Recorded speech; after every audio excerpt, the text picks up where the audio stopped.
I am a registered sex offender. I was convicted in '99 for fourth-degree sexual assault. Basically, it's putting all sex offenders in one category. I have daughters that go to school, and according to this, I wouldn't be able to go to their school functions, which I personally don't think is right. When something's been set up for the safety of the community that research actually shows is counterproductive to the safety of the community.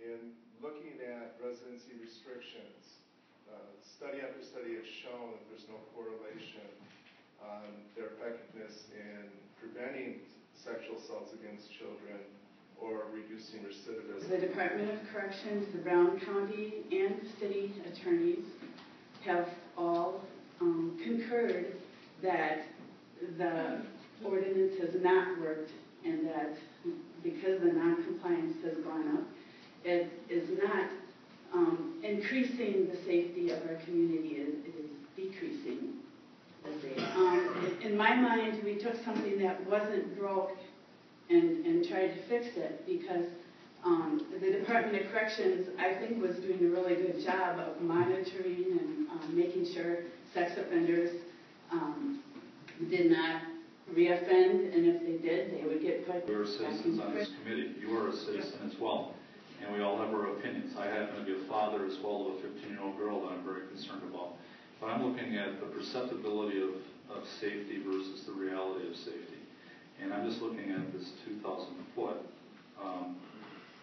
There's nowhere for folks to go unless they go through you, and it's kind of a pick and choose. Well, are you saying that they could not go to Bellevue, or they could not go to Ashwaubenon, or they couldn't go to Howard?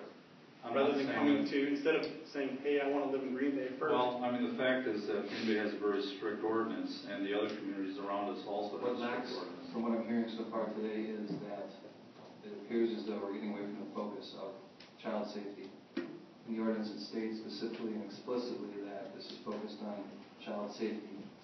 I hear a lot of arguments about what the Department of Corrections did with placing people.